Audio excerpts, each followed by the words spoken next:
"You don't even deserve the free food, Captain." Dylan said it with a sharp grin, the kind young men wear when they know the crowd is listening. He pointed straight at my face across the Veterans Day table, as if he were calling out an enemy, instead of the woman who kept the roof over his head. The backyard in Hope Mills smelled like charcoal and cheap beer. Flags hung from the fence, a huge banner reading, "Proud Military Family," stretched right above the grill. Everyone had gathered to honor the veterans on our street. I had driven 4 hours from Fort Liberty hoping for one quiet evening. Instead, I felt my spine lock as every conversation in the yard went still. Dylan stood there with a bottle sweating in his hand, his cheeks warm from drinking. He lifted a tray of burgers as if presenting evidence. "All this is for real veterans, not someone who sits behind a computer screen playing soldier." He chuckled. "Special Forces. You've got to be kidding me." My stepmother, Crystal, laughed in that careless way she used when she wanted to make something cruel seem like a harmless joke. "Oh, Dylan, come on," she said. She is sensitive. My father, Mark, turned his back to fuss with the grill, even though the food was already cooked. He would rather watch chicken dry out than look at me. A few neighbors shifted uncomfortably. One older veteran stopped chewing and narrowed his eyes. He knew the tone, the belittling. The way a room changes when disrespect is allowed to grow legs. I kept my hands on the paper plate in front of me and breathed through my nose. Dylan took a swig from his beer and leaned closer. "You think sending money home makes you someone special?" He said it loudly so everyone could hear. "She is basically our walking ATM in uniform." My neck flushed with heat. Not embarrassment exactly, more like the sting that comes when you realize someone you helped has been laughing behind your back the entire time. I had paid the internet bill he used to stream games. I had co-signed the truck he drove to impress girls. I had covered groceries, utilities, and surprise expenses so many times I could write the totals from memory. But none of that mattered now. He lifted his chin and smiled wide. "If you are Special Forces, prove it. Go on. Show everyone something cool. You have been acting like some big deal. I want to see it."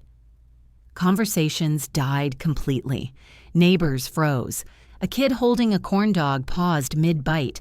The wind pushed the flags just enough to make the fabric ripple, like they were reacting to the tension in the air.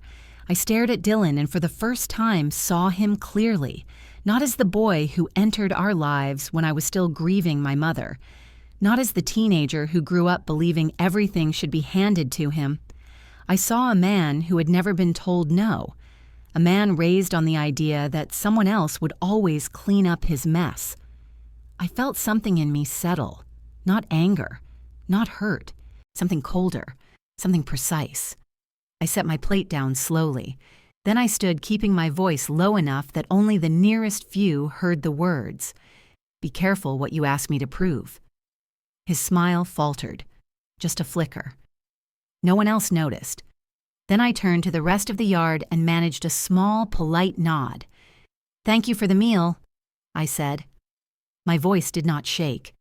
The older veteran near the table studied me with curiosity, as if sensing there was more beneath the surface than the polite face I had been trained to wear. That was when the doorbell rang. One sharp tone, then another. Crystal blinked. Mark lifted his head. A couple of neighbors whispered. The timing was strange. No one in the family had ordered anything. No one expected visitors at a backyard gathering. Dylan snorted. "Probably the Girl Scouts," he said, "or someone trying to sell security systems." The doorbell rang a third time. Firm. Commanding. Not the way civilians press a button. The yard grew quiet again. Mark finally wiped his hands on a towel and walked toward the house. He opened the door, stopped, straightened, and stepped back like someone had pushed a wall of air into his chest. 2 black SUVs sat in the driveway. Government plates, subtle JSOC identification on the windshield. 3 uniformed liaison officers stood at the door. One of them spoke clearly so the entire backyard could hear.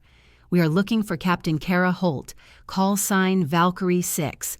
The syllables fell into the yard like a dropped weapon. Heavy, final. Conversations died a second time. Every head swung toward me. A few veterans stood up instinctively as if pulled by training older than their bones. Mark looked confused. Crystal covered her mouth. Dylan laughed once. A short, breathy sound. Then he saw the patches on their shoulders. He saw the rank. He saw the posture of men who did not travel casually. The laugh died in his throat. The lead liaison continued. "Ma'am, the colonel asked us to pick you up personally. He says the last mission package would not have succeeded without your work. We are here at your convenience." Half the yard stared. The other half tried to process what they had just heard. Captain. SOC Valkyrie 6. Words my family never imagined would be associated with me. Dylan took a small step back. His grip loosened on the beer bottle until it tipped and spilled down his shirt. I did not move yet. I let the silence settle. Let everyone sit in the shock they had created. Let Dylan remember the sentence he had thrown at me only seconds earlier. Prove it. I lifted my chin, my voice steady. I am right here. The memory of that afternoon in Hope Mills kept echoing in my mind as I sat inside the JSOC vehicle heading down Murchison Road, and before I could stop it, the past tugged me backward to the years where everything began back to Wilmington, between 2013 and 2016, a time when the world seemed too heavy for a girl who had just lost her mother, and had no idea that grief was only the first blow life would land, because cancer took my mother Linda quickly and quietly, and left a silence in our house that no amount of cleaning or sunlight could fill. And while I was still standing in the doorway holding her old scarf, my father, Mark, remarried Crystal, a woman who walked into our lives carrying scented candles, strict opinions, and a 12-year-old son she treated like a crowned prince. I remember the day they toured the house in Hope Mills near Fort Bragg, where the walls still smelled of fresh paint, and the realtor kept smiling as if the place held magic. But I knew the truth, because I had watched my father sign the papers using the money from my mother's life insurance, and the small compensation her employer sent after she passed money meant for stability, and for the daughter she left behind money, Crystal would later claim as her triumph. She said it in the kitchen, once standing over a pot of soup. She never finished my credit made this house possible. You two would be living in a trailer without me. And she said it casually as if stating a fact, but the words slashed through the air, sharp and bright, because I knew it was my mother's sacrifice that made the down payment real. Her life turned into numbers on a mortgage form, while Crystal took the spotlight as the savior of a family she barely knew. I was 16 then, quiet carrying books between school and my part-time shifts at a small convenience store running every morning before dawn along the sidewalks near the river, dreaming of uniforms and standards and something larger than the small life Crystal tried to force around me. And on my bedroom wall, I had taped posters of Rangers and Special Forces units, pictures Crystal said were too intense for a girl and made the house feel masculine, though she never once asked why they mattered to me. Dylan was 12 and already carried the swagger of someone who had been told he did no wrong since birth. Tossing his backpack onto the couch, refusing to wash dishes, knocking things over without ever being asked to pick them up, and every time Crystal defended him with a laugh, "Boys will be boys," while my father Mark stayed strangely quiet, as if silence could glue a broken household back together. By the time I turned 18 and said I wanted to enlist, Crystal smirked over her morning coffee and delivered her verdict. Without hesitation, "You in Special Forces, you do not even raise your voice, people like you. File papers and bring the real soldiers their coffee," and the words hit hard, but not enough to stop me. Because I knew what I wanted, and I was ready to build a life that belonged to me, instead of standing in hallways, watching my mother's memory get erased inch by inch. My father tried to be supportive, but he folded under Crystal's voice like he always did, and Dylan stood nearby with a grin twisting at the corner of his mouth, as if the idea of me wearing a uniform was the funniest joke of the year.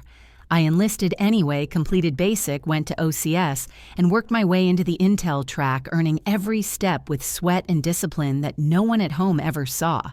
But the seed of injustice had already been planted earlier, the day before I shipped out for basic training. when Crystal stood in the living room holding a stack of papers and said she needed a signature to help keep the house afloat while I was away. She said it was only temporary, just a safeguard so my father would not fall behind just a small use of the benefit money soldiers often receive early on, and she spoke so smoothly, I almost believed her. She said, "You are going to be taken care of by the Army, and we need to make sure the family you leave behind is taken care of too." And my father stood behind her, rubbing the back of his neck as if he hoped I would agree quickly, so the tension in the room would dissolve. I was young and aching to leave, and desperate to believe that family meant loyalty, so I signed the document allowing part of my early housing allowance and savings contribution to be used for house expenses, not realizing that this single signature marked the first time I financially supported the home. Crystal proudly called mine her achievement, her proof that she had rescued us from ruin, while the truth was that the roof above her head had been paid for by my mother's life insurance, and now by my future earnings. When I boarded the bus the next morning, leaving Wilmington behind, I remember looking back once at my father, then at Crystal, with her arms folded, then at Dylan, who gave a lazy wave, before turning back to his phone, and in that moment I felt something I did not have words for, yet a thin, invisible thread tying me to a house that would continue taking from me long after I left.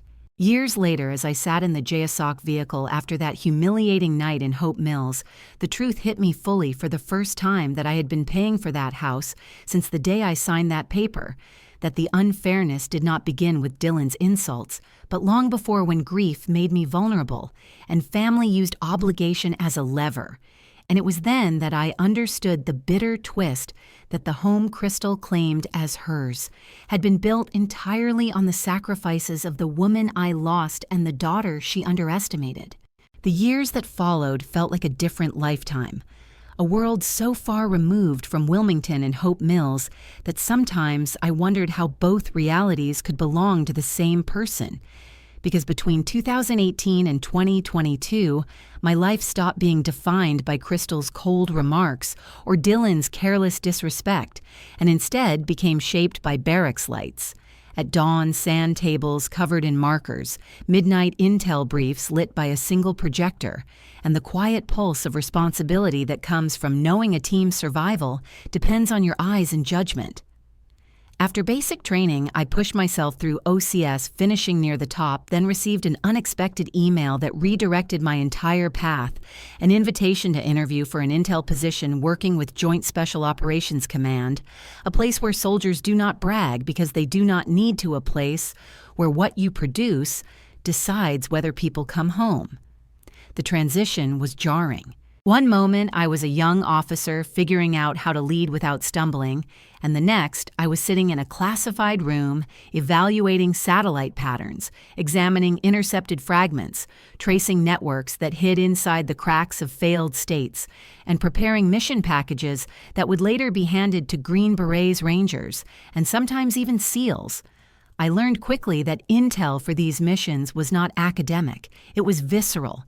Every detail mattered, every shift in shadow, every pattern in foot traffic, every unusual route change, and soon senior NCOs began drifting by my desk with questions requesting confirmations, asking me to look again because my accuracy had built a reputation faster than I realized. Then came the hostage crisis in North Africa, a night stitched together by adrenaline and flickering screens, where I pieced information from 3 unreliable sources and created a narrow corridor of movement that gave the assault team exactly one safe approach. And when they extracted the hostages alive, the radio crackled with a tone. I will never forget an operator saying we would not have made it without her map. And even though my name was never spoken, the weight of their relief settled into my chest like a quiet anchor. After that came the operation that dismantled a cell planning an attack that would have shaken an entire region, and while the world never heard about it, inside the small circle of those who knew, a phrase started to circulate gently, and without ceremony, "We do not move without Valkyrie 6, checking the map," because that was my call sign, a name I did not choose, but embraced a name that wrapped around me like both armor and responsibility. When I earned the Bronze Star with the V device for Valor and Intel contribution, the ceremony held no front-page photos or handshakes. With politicians, it happened in a dim, secure room with a few officers and operators watching in silence, each person understanding the cost behind a medal like that. And I remember holding the coin they gave me afterward, its weight dense and cold, thinking that if my mother were alive, she would have framed it proudly right in the center of the living room. But Crystal would never let it be seen. During one of my short returns home, I brought a small collection of coins and patches that teammates had given me tokens. Soldiers hand out not for decoration, but for acknowledgement, and I offered one to Mark, hoping maybe he would feel proud, maybe he would understand a fraction of the world I lived in. But Crystal slid the items back into my hands with a brisk smile that felt like a door closing. "These are too war. Like she said, they do not match the decor. Put them in your room. The living room should feel peaceful." I stared at her for a second, holding the patch that had been given to me after we prevented an attack that would have claimed dozens of lives, and her voice kept floating above me, decorating over everything she did not understand, insisting on creating a home that never had space for me. I walked to my room and placed the coins carefully in a box on the dresser, swallowing the sting as I heard her in the hallway, saying softly to a neighbor on the phone that Kara does something with computers. She is not like real combat troops, and I felt the words settle into the walls of that house, like mold quiet yet damaging, because she had no idea what those computers meant. How many missions lived between the lines of code? How many lives were tied to the assessments she dismissed with a shrug? I understood why I could not tell her the truth. JSOC demanded silence. We were trained to leave our work behind the gates, to speak in generalities, even to those closest to us, to carry two identities that could never touch. But there was a difference between required secrecy and the erasure my family offered me, a difference between protecting classified information and being treated as if the work I did had no substance at all. Every time I came home on leave, they seemed to shrink the idea of my service smaller and smaller, insisting I was safe behind screens, insisting my job was clerical, insisting the real soldiers were the ones Crystal admired on television. Even when I mentioned being tired after long nights, Dylan scoffed openly, saying, "All jobs are tiring, especially when you sit inside doing PowerPoints." They had no idea what those nights held, no idea that even sitting at a desk demanded a different kind of courage, because one error in analysis could end an entire team.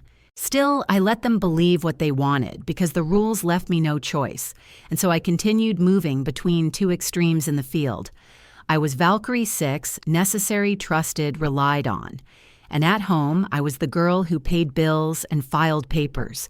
The one Crystal claimed contributed nothing except money trapped between the silence my job required and the silence they forced on me.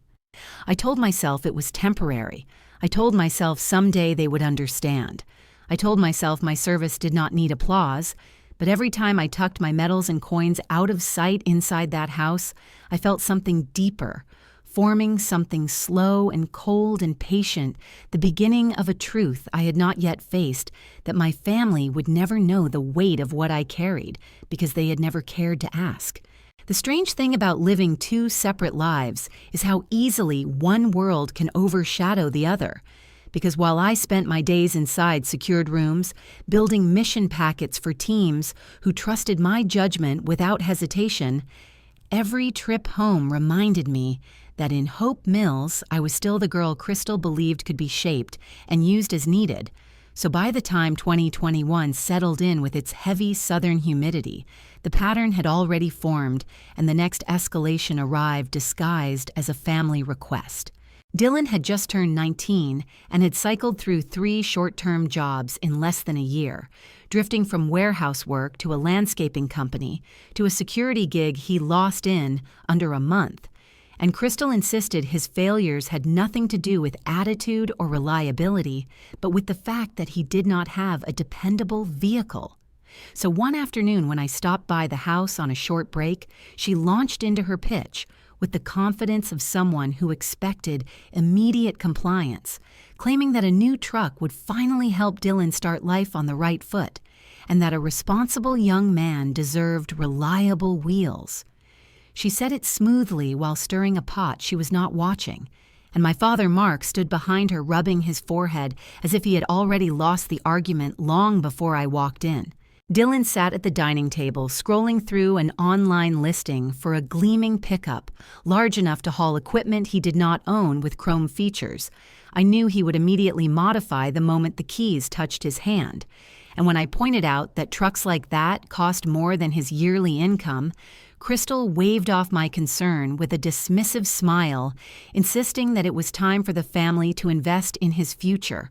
The real problem appeared when the bank stepped in because Dylan had no credit history and could not secure a loan on his own. And that was when Crystal turned to me with the kind of expression that pretends to be reasonable while hiding the pressure beneath telling me that I had a stable military job and steady income, and that the loan would be approved in a heartbeat if I simply signed beside Dylan's name. She said they would handle the payments. She said it was the least I could do after everything they had done to keep our household afloat. She said it was just a signature, but the look in my father's eyes stopped me more than her words, because he seemed caught between guilt and dread, desperate to avoid an argument that had already been brewing for weeks. I hesitated, knowing too well how financial entanglement becomes a leash, knowing even more deeply that Dylan had never shown the discipline required for consistent payments, and still I felt the familiar tug of duty, the misguided belief that if I helped one last time, perhaps things would settle. Perhaps the cycle would break. So I signed, telling myself it was family support for the final time, telling myself I was doing something kind, telling myself not to read too much into the unease tightening in my chest.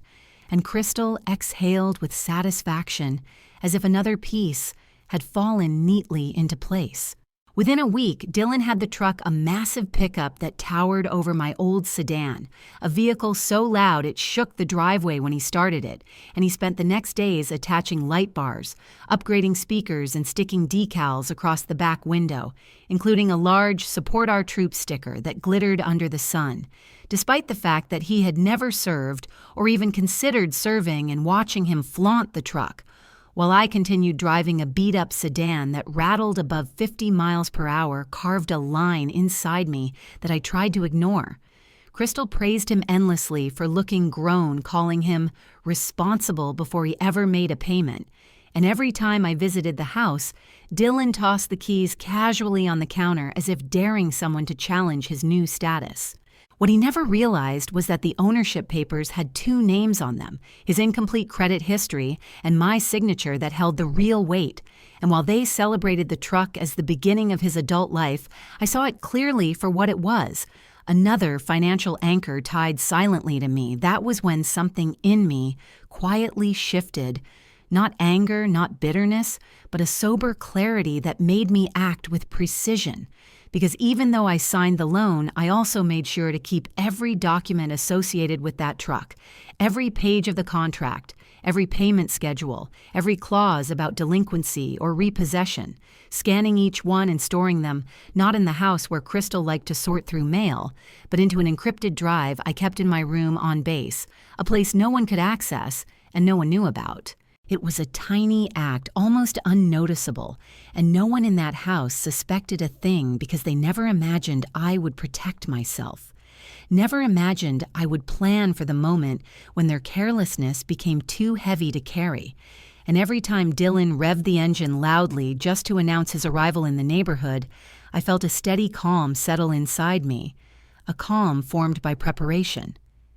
I told myself to wait, to observe, to let the pattern reveal itself, and the more I visited home, the clearer it became. Dylan bragging about the truck to friends and claiming he had earned it through hard work, Crystal beaming with pride as she talked about how this was the moment he became a man. My father remaining silent like someone who had surrendered his authority long ago. I continued driving my old sedan without comment, continued working long nights in the intel cell, continued sending the occasional payment assistance home when Crystal insisted they were short. But beneath the routine, I carried the quiet knowledge that at any moment I could withdraw my support legally and let the consequences unfold. I told no one, not my team, not even myself out loud. It was a small, unspoken boundary, a line that marked the beginning of a different version of me, a version who refused to be blindsided again. In the world of JSOC, I had learned that preparation is a form of power, and that information held privately can become leverage when the time arrives. And though my family thought nothing of what they asked me to sign, I knew the truth. I was not trapped. I was watching. I was documenting. And if things ever went too far, the truck Dylan treated like a trophy would find its way back to the bank without my lifting more than a pen. Coming home after a winter deployment in 2022 felt different from the others. Maybe because the months overseas had been heavier than usual, filled with long nights inside the operations center and briefings that stretched until dawn.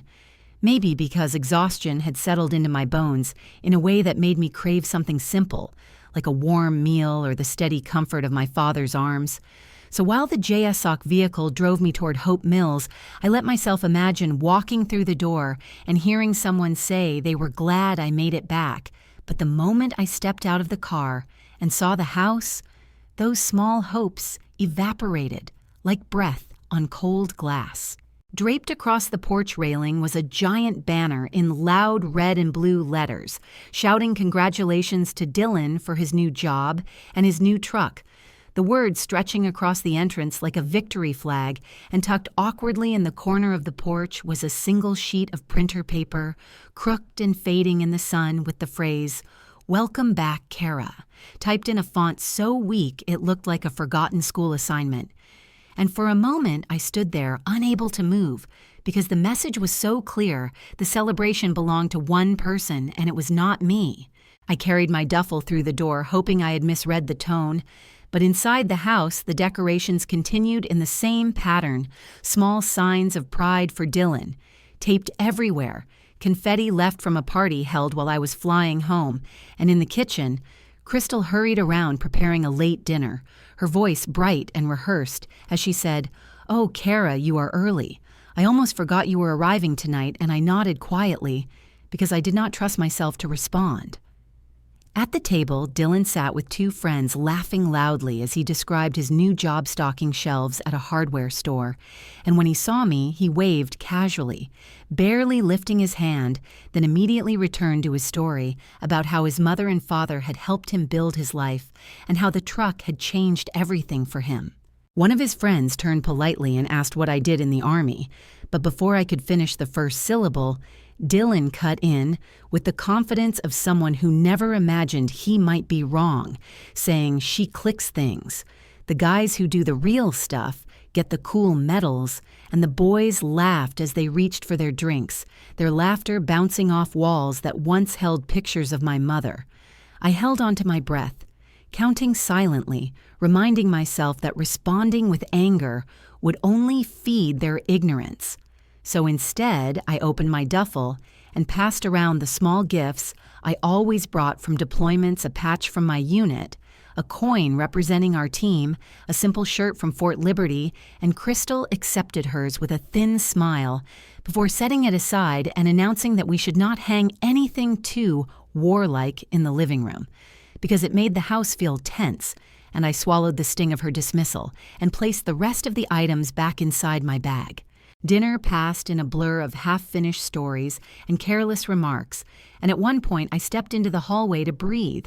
But that was when I heard voices drifting from the kitchen low enough that they thought I could not hear.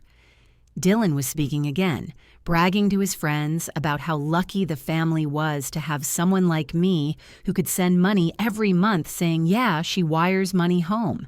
That is her biggest contribution, our personal ATM and camo," and the boys laughed again without hesitation. The kind of laughter that has no weight because it has no understanding behind it, and I felt something cold unfurl in my chest as I let the words settle into place. Because I realized that they had rewritten me in their minds from soldier to paycheck, shrinking everything I had endured and accomplished into a convenient story they could use whenever they needed a bill covered. I walked back to the table quietly, neither interrupting nor confronting them, because some battles require more than a moment of anger. They require patience, clarity, and the willingness to wait until the truth speaks for itself. And so I finished my meal in silence, while they continued their celebration of Dylan's truck and job, celebrating a boy who had never understood responsibility, while ignoring the daughter who had spent years holding the house together. When the night ended and everyone drifted to their rooms, I stood by the window for a long time, watching the wind stir the last pieces of confetti in the yard, and slowly a small thought began to take shape. A thought so steady it felt almost like relief, that if this house defined me only by what I provided, then maybe someday it would have to learn to survive without me. Later, when the house was completely quiet, I slipped outside into the cold air and walked toward Crystal's car. The one she proudly claimed represented a supportive military household, and with one quick motion, I peeled the Support Our Troops sticker off the bumper, feeling the adhesive stretch before it released, and for a moment I held the curled piece of vinyl in my hand, thinking about how easily symbols lose meaning when worn by people who refuse to live the values behind them. I dropped the sticker into the trash can beside the garage, the faint thud echoing louder in my chest than it should have. And as I walked back inside, I felt a calm settle over me. Not triumph, not anger, just the quiet knowledge that the facade they built around themselves was beginning to crack. In the morning, Crystal would blame the wind, the weather, anything except the truth. And I knew she would not even consider that someone might reject the mask she wore for the neighborhood. And as I lay down in the guest room, I understood fully that the humiliation of that night had not broken me, it had clarified the path ahead, because there is a point where silence stops being protection and becomes preparation, and I had reached that point long before they realized it.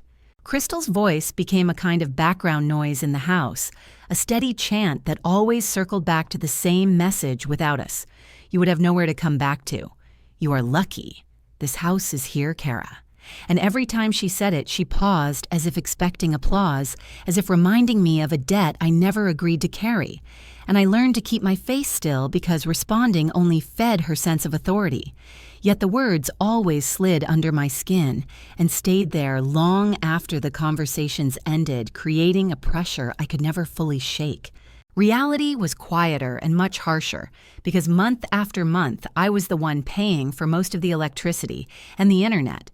The two bills Crystal insisted were too high due to military-grade usage, even though I barely streamed anything and spent most nights on base, and sometimes when she claimed the grocery budget was running low, I picked up full hauls on my way home, buying the staples she liked and the snacks Dylan devoured in a day. And every time I placed the bags on the counter, she sighed dramatically and said, "It is the least you can do after everything we have done for you." And she always said it loudly enough for the neighbors visiting to hear. Meanwhile, Dylan bounced between jobs like he was trying on hobbies, quitting after 2 weeks or being fired after 3, always with a new excuse about toxic work culture or unfair bosses. And each time he came home with a defeated shrug, Crystal wrapped him in a hug and told him it was not his fault. Then she turned straight to me with the same expectant look and asked, "Can you cover the truck payment this month? We will get back on our feet next time." But next time never arrived, because next time always became the month after and the month after that, until the payments blurred together like a second mortgage I never signed up for. I started writing every transaction in a notebook I kept inside my rucksack, not out of spite at first, but out of survival, listing the dates I helped with mortgage interest, the times I split utilities, even though my usage was barely a fraction, the truck payments I made to keep the loan current so my credit would not be destroyed, and the numbers lined up in neat rows across the pages, forming a quiet record of obligations that no one acknowledged, except me. As the months passed, the totals began stacking into the tens of thousands, an amount that made my throat tighten when I flipped back through the pages because every number represented a moment. Someone insisted I owed them gratitude for a house paid by my mother's insurance, and for a stability I built more than they ever did. Yet somehow they convinced themselves I was the one who needed rescuing.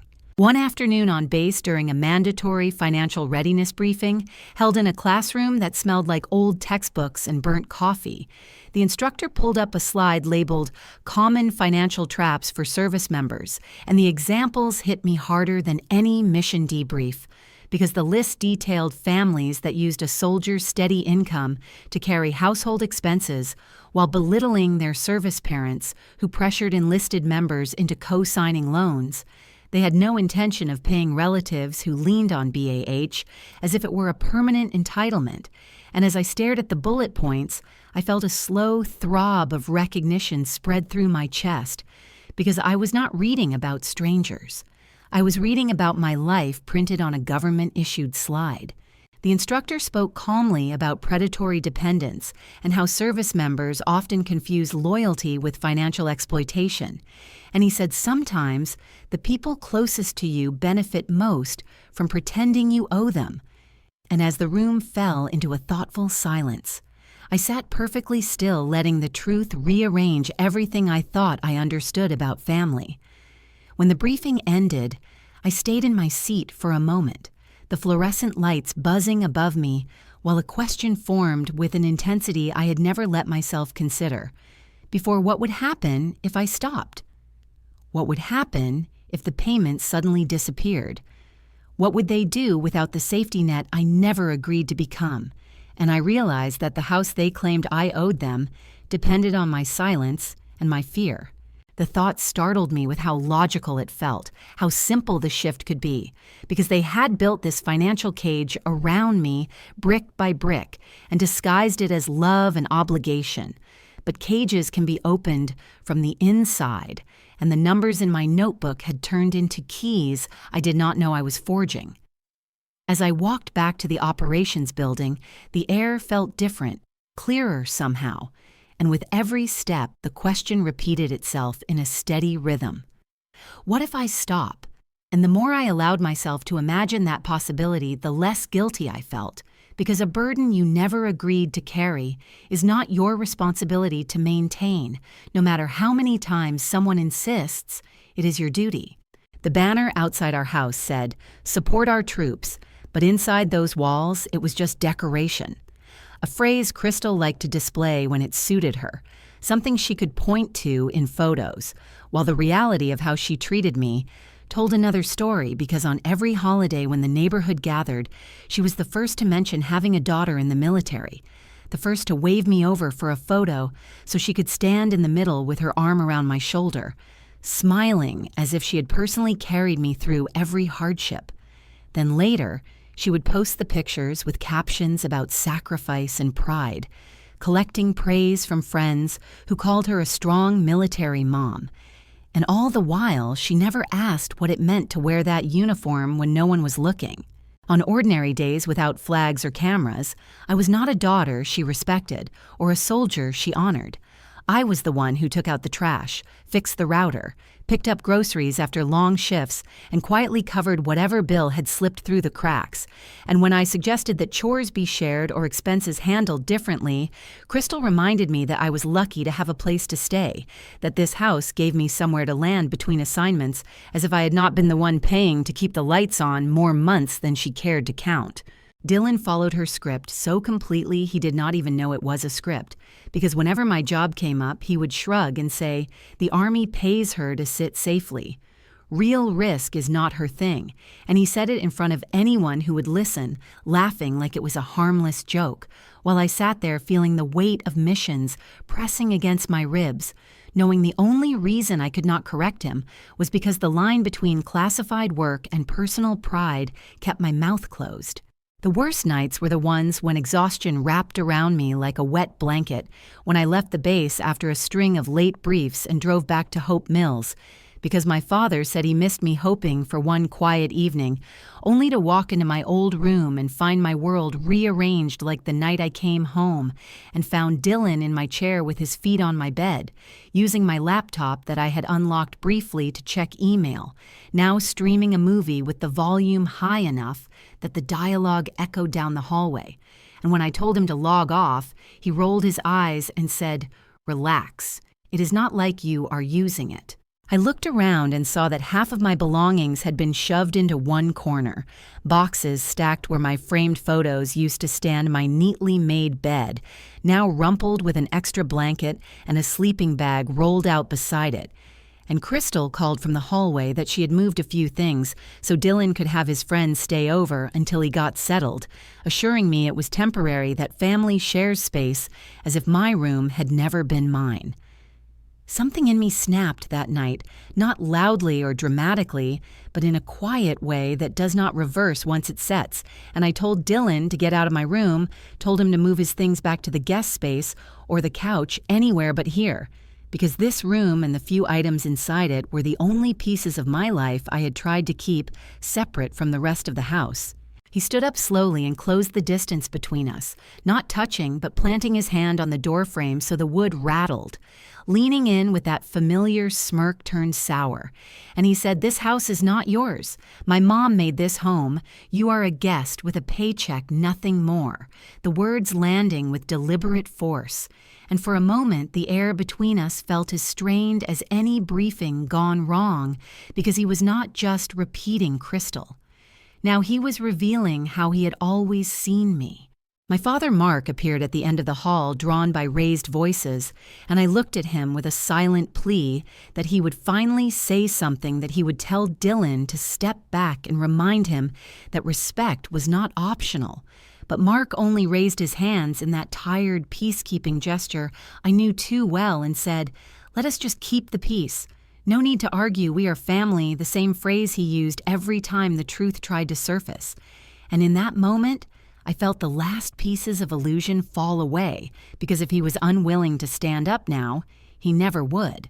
I stepped back, not because Dylan scared me, but because there was no reason to stay in a conversation where my value had already been decided, and I told him simply to get out of my doorway. Then I closed the door and turned the lock. My hands steady, my breathing slow, and inside that small room crowded with my own displaced belongings, I understood with awful clarity that no one in this house was going to defend me except myself. A few days later, when the house was empty, I climbed up to the attic, moving among boxes and old furniture, until I reached the trunk where my father kept his relics from his brief time in service. The uniforms that no longer fit the medals he rarely mentioned, the folded paperwork from a stint in the army he had left long before I ever wore a uniform. And for years, I had dusted those items and kept them safe, because Crystal said she did not want clutter downstairs, yet she planned to one day arrange them in the living room as proof of her connection to service. I carried the trunk out to my car with a focus that surprised even me, feeling a mix of sadness and resolve. And the next morning, I drove it to the base, to the small office that handled military memorabilia and preservation, explaining quietly that I wanted my father's items protected and cataloged, knowing he would be allowed to access them if he wished, but needing them out of reach from anyone who saw them only as props. When the clerk handed me the form to authorize storage access, I listed my father and myself as the only names leaving Crystal out.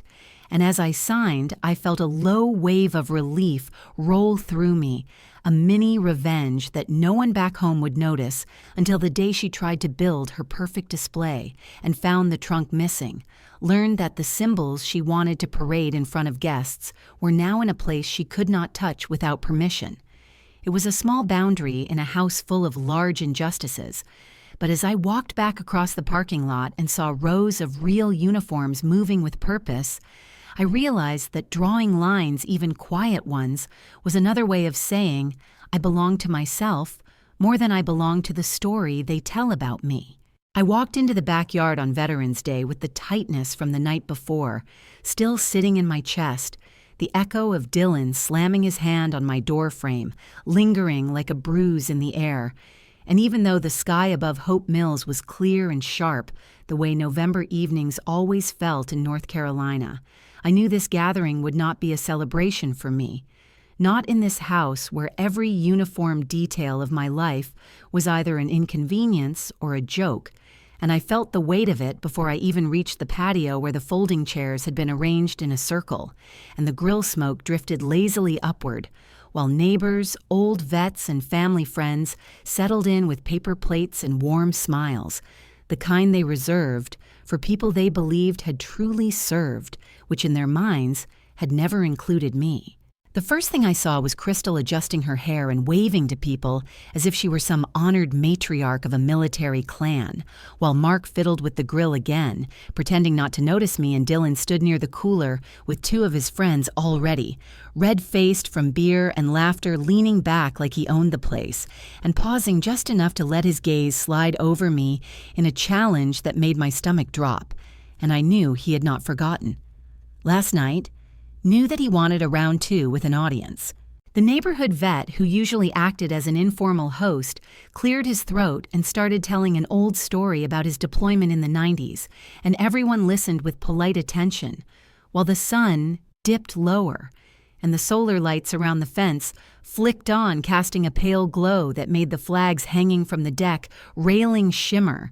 And for a moment, I just stood there, trying to breathe, wishing for once that someone would simply ask if I was doing all right after months away, wishing that coming home did not require armoring my chest harder than any mission brief ever had. When the vet finished his story, someone turned to me and asked about my work, and I kept it vague out of habit, saying it was Intel support coordination. Nothing special, nothing I could elaborate on. And before the sentence was fully out, Dylan slid in like he had been waiting for that exact cue, loud enough for every person in the circle to hear.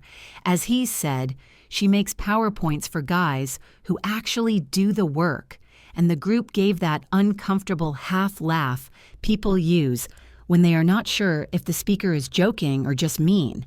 And Dylan saw that laugh and mistook it for approval, so he lifted his chin and pushed further. He leaned forward, elbows on his knees, and told another twisted version of a story from years ago, claiming I had once cried during basic because a drill sergeant yelled too loud, which never happened, but he spoke with such confidence that even the vet hosting the event looked at me with a small, uncertain frown, and I felt heat rising under my collar, though my face stayed still because showing emotion in this house was like handing Dylan fuel. He was not finished, not remotely, and I watched him walk into the center of the circle, like it was his stage, and spread his arms wide as he said, "Kara is like a mascot in uniform. She shows up, smiles for pictures, sends money home. That is her whole contribution," and my fingers tightened around the plastic cup in my hand, while Crystal giggled nervously and told him to stop, even though she was smiling with her eyes in that way she used whenever she enjoyed the spotlight too much to intervene. The final cut came when he looked right at me, smug, triumphant, drunk on the attention and the safety of his mother's laughter behind him. And he said, "Special forces prove it, show them your little computer game or something." And someone in the circle shifted uncomfortably, but no one stopped him. Not even Mark, who just stared at the grill like a man studying flames for answers. I felt a calm settle over me. Then not the soft kind, but the kind that comes when something inside finally stops negotiating with the world, and I said quietly, "Not to you, not here," which made Dylan snort, because he thought I was refusing out of embarrassment, thought he had won, thought he had reduced me to nothing in front of people who had worn real uniforms long before he was born. Then the doorbell rang. It cut through the yard like a knife, sharp and unexpected, and people looked up as Crystal whispered something about expecting no one else, but the vet near the gate had already turned toward the driveway because he recognized the sound of heavy tires on gravel, and before anyone had the chance to comment, the latch clicked, and two men in dress uniforms stepped into the backyard, framed by the yellow porch light behind them, followed by a third carrying a sealed folder. All of them with the distinct insignia that no civilian ever forgets once they have seen it, a quiet mark of JSOC, small and discreet, but unmistakably real. They scanned the yard, once then spoke clearly, asking for Captain Kara Holt Valkyrie 6, and every vet in the circle snapped to an instinctive half stance, though they did not fully stand until the man closest to me said, "Mom." The colonel sends his thanks for the last package. We would not have those boys home without you, and the words dropped like a stone into the silence. I watched the color drain from Dylan's face, watched the smirk collapse, and his posture fold in on itself as the reality of who stood behind me replaced whatever joke he thought he had been making. And for the first time in years, the yard was quiet, with the kind of respect that does not need to be taught. It rises on its own when truth finally breaks the surface. On the ride back to base, the house in Hope Mills shrank into the dark behind us, and the only light came from the dashboard glow and the sweep of headlights on the highway. And as the JSOC liaison team talked quietly about schedules and taskings, I felt a sharp and simple truth settle in my chest. These men respected me more in 10 minutes than my own family had in 10 years to them. I was Captain Holt Valkyrie 6, the officer whose intel had brought people home, not an ATM in camo, not a guest with a paycheck, and once that contrast snapped into focus, I knew I could not unsee it again.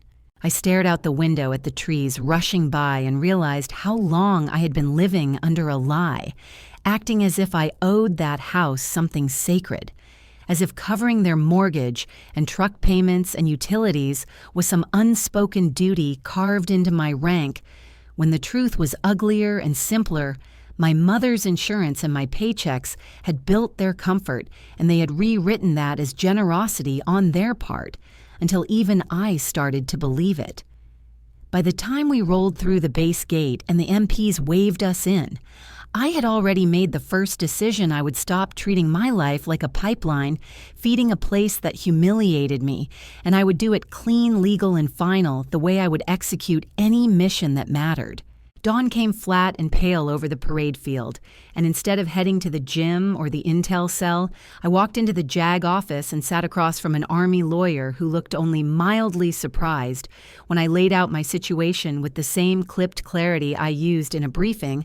I told him I was co-signer on a truck loan for a stepbrother who mocked my service, that my name sat on utilities and auto transfers for a house where I was treated as less than a resident, that I wanted to stop without wrecking my credit or breaking any law, and I asked him to tell me plainly what I could and could not do. He listened without judgment, then began to speak, explaining that I could not make my signature vanish from the loan, but I could notify the lender in writing that I would not step in if the primary borrower defaulted, that they could not force me to keep paying out of guilt, that voluntary transfers were exactly that, voluntary, and I had every right to end them, that I could remove my name from accounts where I was not the one living at the property, that protecting my credit and my future did not make me disloyal to anyone. When he finished, he wrote a neat list of steps on a yellow pad, slid it across the desk, and told me I should also see the financial counselor down the hall, someone who had watched too many soldiers get hollowed out by family demands and knew how to help unwind the damage.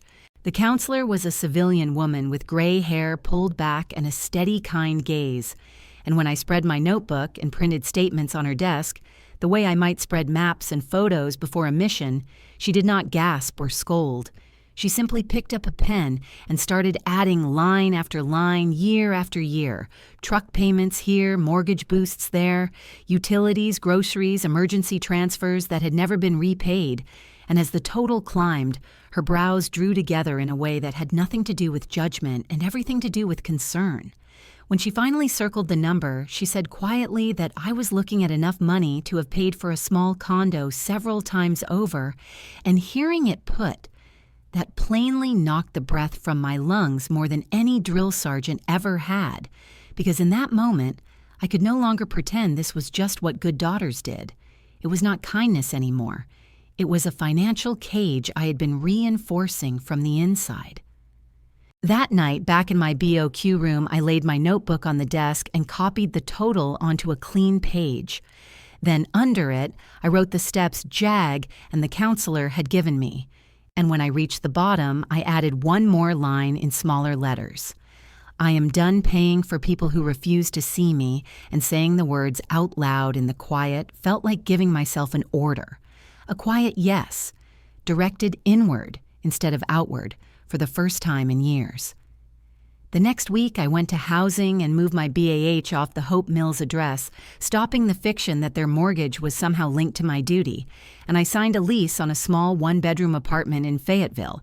Not fancy, just clean walls, decent locks, sunlight across the kitchen table in the morning, a place that would never host jokes about my rank. And when the allowance was formally redirected, the cord between my paycheck and their roof snapped in a way that felt both terrifying and honest. Then I drafted a letter to the bank that held Dylan's truck loan, identifying myself as co-signer and stating clearly that as of a certain date, I would not cover missed payments, that any delinquency belonged between the lender and the primary borrower. And I took the letter back to the JAG captain, who read it, nodded once and told me to send it certified and keep the receipt. So I did, slipping that small white slip into the pocket of my notebook like a shield.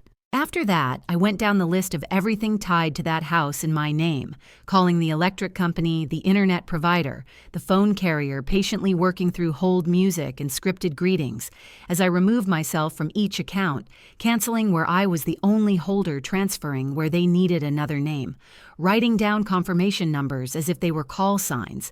And with each one, I felt a bar in the cage, loosen the Wi-Fi Dylan used to stream stolen movies gone from my ledger, the streaming services Crystal insisted she needed to relax after long days that never involved a uniform, no longer drawing from my card, the utilities taken for granted.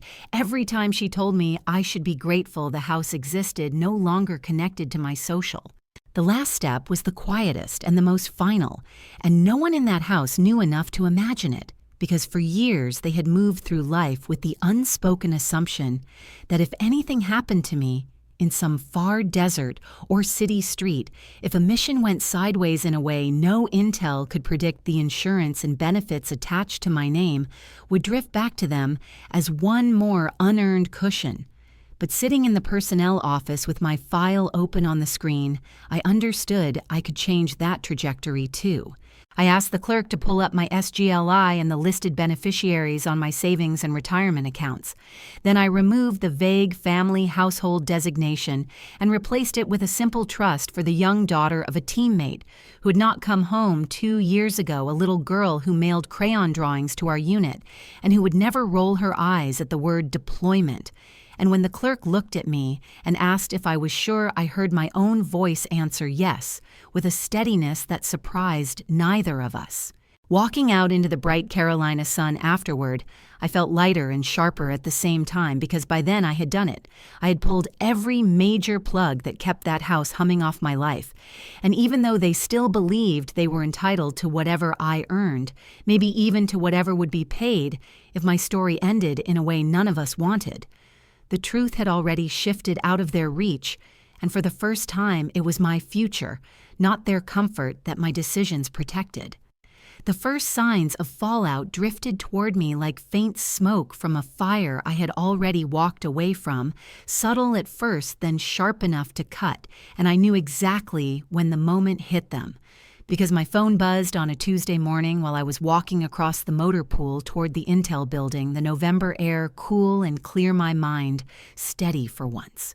Crystal's voice came through so loud it cracked the speaker as she demanded to know why the mortgage payment was short, why the bank had sent a warning text, why the truck loan portal showed a red banner across the top, and she did not hesitate to twist her tone into one of righteous outrage, insisting something must have glitched, insisting I needed to call the bank immediately and fix it, because they were counting on me, because I knew how this stuff worked, because it was just one of those bumps in family life that people handle for each other, and I let her pour every accusation out before I answered calm and level that I had stopped paying for a life that insulted me.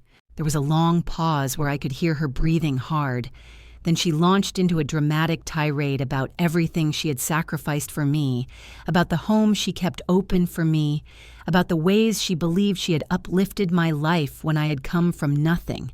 And I listened with the kind of distance only truth can create, knowing each word was a carefully polished lie meant to make me doubt myself again. When she finished, I told her she had always said it was her house, not mine, and she should handle it her way. Then I ended the call before she could twist my silence into permission. Not even an hour passed before Dylan's number flashed across my screen, but I let it ring out. Then the voicemail came in, his voice frantic, in a way I had never heard, talking about his card being declined at a gas station, how he had tried again and again, only to get a cold rejection from the terminal, how he needed me to fix whatever I had broken. Because apparently, in his mind, the universe itself ran on my responsibility to clean up after him. And when he texted in all caps demanding to know what I had done, I simply wrote that I had stopped paying for his lifestyle. The next day, the real impact began to sink in for them, subtle but devastating to the rhythm of their comfort. Because the internet at the house cut out in the middle of the afternoon, the modem lights blinking helplessly, and Crystal immediately assumed it was a provider outage. But after 30 minutes of rebooting, she finally checked the account and saw the cancellation notice. And I imagine the moment she realized the internet was never hers to command, it had always been mine to give or take. And now it was gone, leaving Dylan without gaming, without streaming, without the digital world that had been the center of his cushy rebellion. He sent another string of messages accusing me of sabotaging him, telling me he could not even unwind anymore, that he needed the connection for job applications, that I was ruining his life. And I stared at the screen, knowing full well he had never applied to anything online, except for a gaming sponsorship he did not qualify for. Then came the phone bill because I had removed my number from the family plan and switched to my own individual account, something simple and routine that any adult manages at some point. But to Crystal, it felt like an affront, because now the remaining numbers fell under her responsibility. The discounted rate vanished, and she was left holding the full cost of her own choices. And she texted me accusing me of betrayal, saying I owed her stability because she had offered me a place to stay, carefully ignoring the years of bills I had paid that had kept her lifestyle standing. Through it all, I responded with short, measured replies, never rude, never emotional, just clear. Because anything more would have dragged me back into the old pattern, and I had no intention of living in that pattern again. Meanwhile, the truck loan entered its first delinquent phase, a bright warning on the account page, and because the lender contacted Dylan first, he could no longer pretend his financial recklessness had no consequence, because now his name, not mine, showed up with a late payment marker, and that single mark spread through his credit report like a stain he could not wash out. A week later came the twist neither of them expected, because Dylan had an interview lined up for a basic security job at a warehouse, a job he bragged about for weeks as if it were a stepping stone into law enforcement, and he strutted into the interview in a too-tight dress shirt Crystal had ironed for him, only to walk out 20 minutes later with his face pale and his jaw clenched, because the hiring manager had pulled his credit report as part of the standard screening and immediately flagged the delinquent loan, telling him they could not hire someone who could not manage their own obligations, especially for a role that required trustworthiness and consistency. When I heard about it through a clipped message he sent hours later, I felt no satisfaction, just the cold clarity of consequences finally arriving at the right doorstep, because he had spent years tossing aside responsibilities while I quietly carried the weight, and now for the first time he was meeting the real world without the cushion of my labor beneath him. That night, he sent one final message, not angry, but stunned, asking how I could watch him fall like this, how I could let something so small ruin his chances, and I typed back a sentence that had taken years to grow inside me, that the consequences he was feeling were not mine to fix. They were simply the weight of the life he had built on assumptions I no longer carried.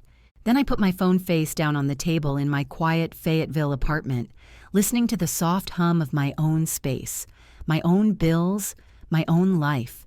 And for the first time in years, I felt something clean and steady settle inside me. The truth that when the ATM finally walks away, the people who treated it like a machine must learn what it means to stand on their own feet. The invitation arrived in my mailbox at the Fayetteville apartment on a cold January morning, a simple cream card edged in blue with the words, "Hometown Heroes Night" printed across the top. And for a long moment, I stood in the doorway staring at it, feeling the strange pull of a town that had never really seen me, a place that had taken my mother's insurance, my youth, my money, my silence, but never my truth. And I turned the envelope over twice before opening it and seeing my name printed cleanly at the bottom of the list of honorees. I knew instantly this was not something Crystal or Dylan had engineered, because they had made it clear for years that any praise directed at me was inconvenient to their carefully crafted narrative. So the only explanation was someone at JSOC had quietly put my name forward, someone who knew exactly what my work had meant to families who still had their sons and daughters, because a mission had been built on the intel I had shaped. And even though my service could not be fully described in a public event, there was still room to acknowledge the truth without revealing the classified parts. By the time the night arrived, the community center in Hope Mills was covered in bunting and small American flags, the kind of decorations that made people feel patriotic in a soft, harmless way. And inside the hall, rows of folding chairs stretched toward a small stage lined with spotlights that made everything feel just a bit more theatrical than usual. I walked in quietly, taking a seat toward the back, noticing the crowd settling in, noticing the faces I had grown up seeing in grocery stores and school hallways, and then my eyes landed on Crystal and Dylan near the front, dressed neatly. Crystal smiling wide and brittle, as she chattered to someone I did not recognize while gesturing toward Mark, who sat with a stiff posture beside her. I watched as she angled her phone to capture a selfie with the banner behind her, the kind of pose that would let her caption something like "proud military mom," even though she had never once stood in the doorway waiting for me to come home from a deployment, never once worried about the silence between comms windows, never once understood what it meant to carry the weight of lives in my decisions. As the event started, the MC stepped up to the microphone, an older man with a warm voice, someone who had served decades ago and now ran the local VFW chapter, and he began introducing the honorees one by one, sharing brief stories that painted each person in the best possible light. When he reached my father, he said something polite about having served briefly years ago, and Mark nodded awkwardly while Crystal recorded the moment as if it were some great generational milestone, and I felt a mix of sadness and distance watching it. Sadness because my father had let himself shrink into whatever version of him Crystal preferred distance, because I had stopped needing his approval long before this night.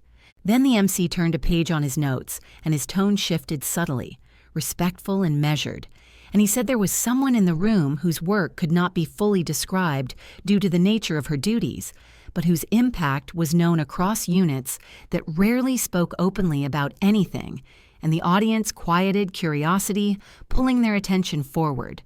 Our next honoree cannot have every detail of her service made public, he said, but her call sign, Valkyrie 6, is known and respected across multiple special operations units, and at that name, a hush fell across the hall, as if the air itself recognized something the people did not yet understand.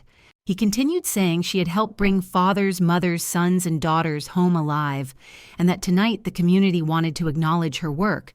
Then he lifted his hand toward the back where I sat and said, "Please welcome Captain Kara Holt." And for a heartbeat, no one moved. Then chairs scraped back, and the entire hall rose to their feet. It was not the thunderous applause of a stadium, but it was real, steady, rising like a tide. And as I walked down the aisle, I saw two men in plain clothes straighten instinctively into something close to attention. Rangers by their bearing, maybe a SEAL from his stance, and I felt the weight of years of secrecy briefly melt into something simpler, something like being seen. I stepped onto the stage and accepted the plaque, its surface cold against my palm, and the MC smiled gently and asked if I wanted to say a few words. And for a moment, I considered the polished line, the diplomatic deflection, the safe route. But then I looked down at the front row where Crystal clutched her purse so tightly her knuckles had turned white, where Dylan stared at his shoes, where Mark shifted uncomfortably, and something inside me chose honesty. It is easy to hang a "Support Our Troops" sign, I said, letting my voice carry across the hall.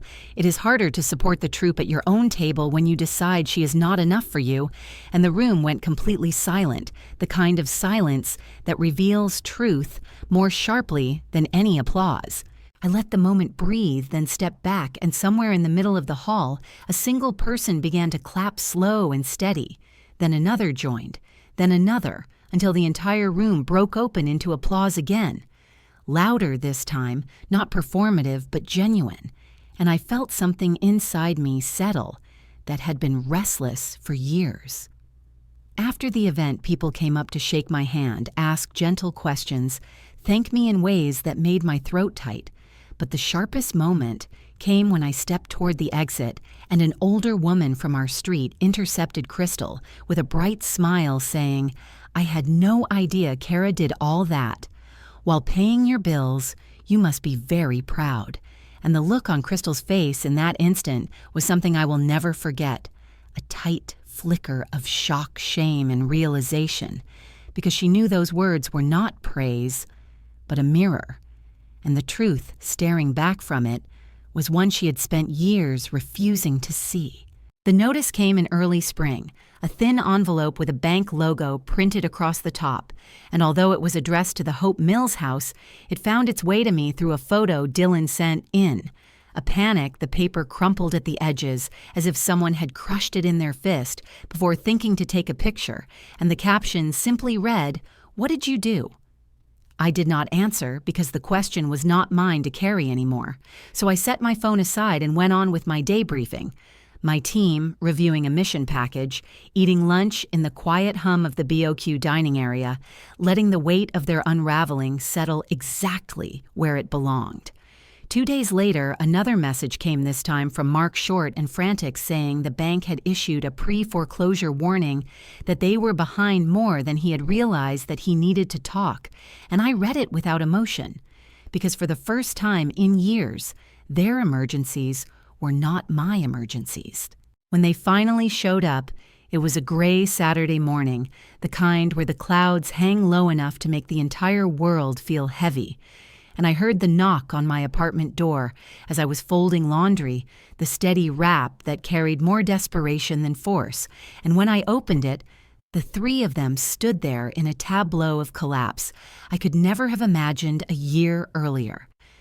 Crystal was the first thing I noticed because she looked smaller, her makeup smudged from tears, her hair pulled back in a way that made her seem years older, and she clutched a bulging folder of bills against her chest, as if holding them tighter could keep the consequences from slipping through her fingers.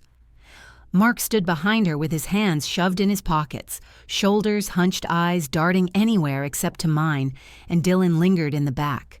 No swagger, no smirk, his posture deflated, and for a long second, none of them spoke, as if the silence itself might soften what they had come to ask. Finally, Crystal took a shaky breath and stepped forward, her voice breaking as she said, "We will lose the house.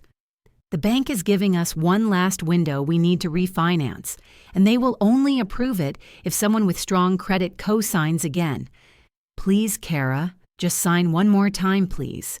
And she pushed the folder toward me as if offering proof of suffering that should compel me into old patterns. I let her words settle, then looked at Mark, who stared at the floor, then Dylan, who opened his mouth but no sound came out at first. Then finally he managed to say, "Look, I know I was a jerk and I did not understand what you actually do. I did not get how serious it was, just help us this once." And the strangeness of hearing him speak without arrogance almost made the moment surreal. I stepped back and motioned them inside because this conversation was too heavy for the hallway.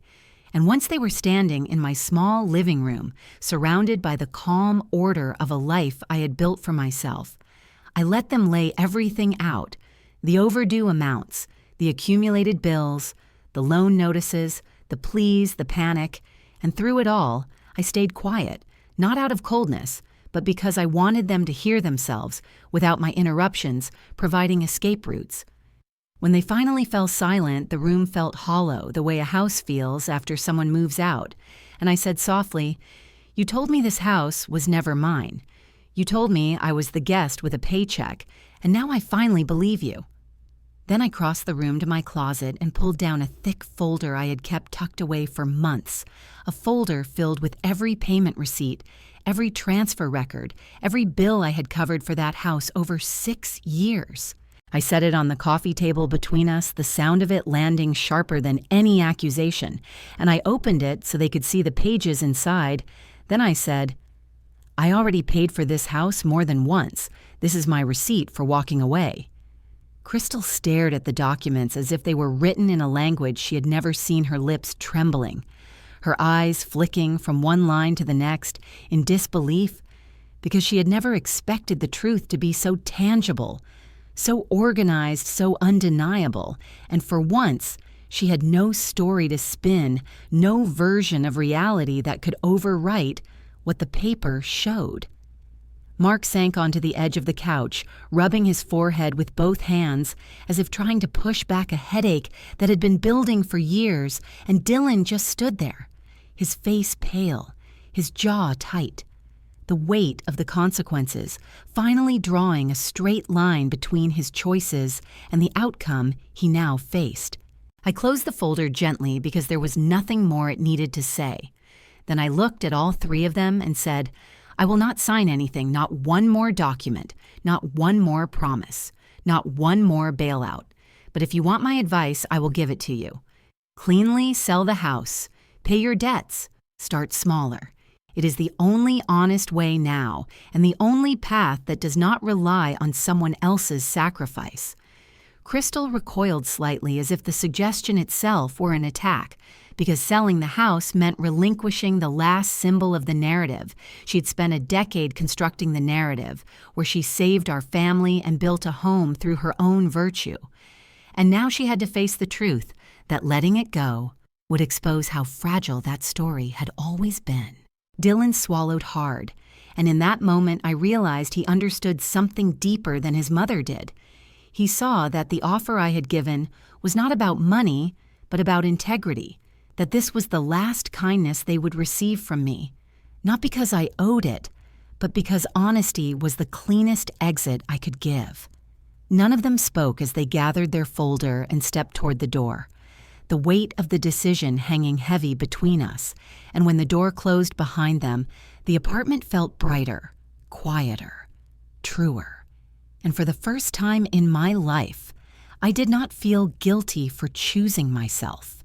Half a year later, the world around me had settled into a quieter rhythm, the kind that arrives only after a storm finally burns itself out.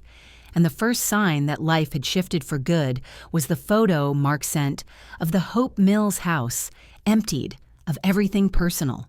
The lawn bare the porch, stripped of the signs Crystal once loved to wave around as proof of her own importance. The listing description reading, "Sold pending final signatures." And although no one said it out loud, we all knew the house had never truly belonged to them in the way they once pretended. Crystal and Dylan had moved into a cramped apartment in a nearby town, a place with no yard, no polished decor, no space to perform the role of the proud military family they had clung to for years.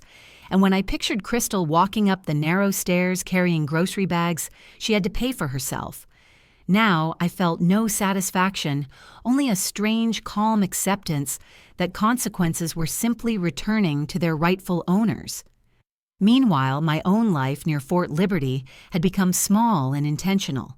The apartment simple and clean with sunlight that spilled across the floor each morning, and on the wall above my desk hung a modest frame holding my challenge coins, a patch the Bronze Star and the plaque from Hometown Heroes Night, arranged not for display, but as reminders that the recognition I valued came from service, not from people who use the idea of service to decorate their egos. Some evenings after work, I would sit with a cup of tea and join virtual calls with other women veterans, sharing stories of navigating boundaries with toxic family members and unraveling years of financial entanglement.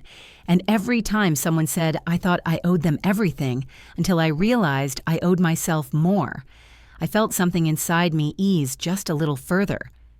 The cascade of consequences in their lives continued unfolding exactly as expected, with Crystal forced to downsize her life for the first time, her public image shrinking to match her real effort, and Dylan working long shifts to cover payments he once assumed someone else would handle. Finally learning that independence is not a word you inherit. It is something you earn with every exhausted step toward responsibility. Even Mark faced the truth that standing silent had always been a choice, not neutrality, and I imagined him sitting at a small kitchen table in their new place, realizing the cost of every moment he had looked away. Then one evening, my phone buzzed with a message from Dylan, a long block of text without excuses or demands, only the quiet admission that he had seen a segment on television about special operations intelligence officers, about people who operated without recognition, whose work saved lives without ever appearing in the spotlight. And he said they talked about people like you with no names, and I do not expect anything, but I get it. Now I am trying to carry my own weight for once. And I sat with his words for a long time, not angry, not vindicated, just certain that change had to come from him, not from my reaction. I smiled when I read it, but I did not respond right away because forgiveness is not a switch to flip. It is a door someone must walk toward with steady steps, and I needed to see how far he would go before I opened it even an inch. As spring warmed into summer and summer slipped toward fall, I found myself breathing easier, moving lighter, choosing routines that belonged fully to me and time stretched in front of me, not as something owed to others, but as something finally available for my own life. When Veterans Day returned the following year, I was driving back from base at dusk, and I passed a small house on a quiet street where a warm glow spilled from the windows, and on the front porch hung a simple banner that read, "Support our troops." But what caught my eye was not the sign. It was the sight of a family gathered inside arms wrapped around a young soldier who had just come home, their faces soft with love instead of expectation. No pressure, no entitlement, just gratitude for someone who mattered because of who they were not, because of what they could provide. I slowed the car without meaning to, watching them through the glass as the soldier laughed and was pulled into another embrace, and I felt no jealousy, no ache, only a quiet peace settling in my chest because I finally understood that I had built a life that no longer required someone else's validation to feel whole. The road ahead felt open in a way it never had before, and as I drove home, I thought of the journey that had brought me here, the betrayals, the humiliation, the slow reclaiming of my own worth, and I heard my own voice echo back to me with a clarity I had not known I needed. They wanted me to prove I was Special Forces. I did not prove it to them. I proved it to myself when I stopped letting them spend my life for me. Later that night, as I sat at my desk with the window cracked open to let in the cool November air, I looked at the small collection on my wall, and instead of feeling the heavy weight of secrecy or duty, I felt a quiet pride that belonged only to me, a pride earned in the shadows and carried into the light on my own terms. If you have ever felt like the ATM in uniform or the invisible one in your own home, tell me your story in the comments. And if you are just listening quietly tonight, I see you.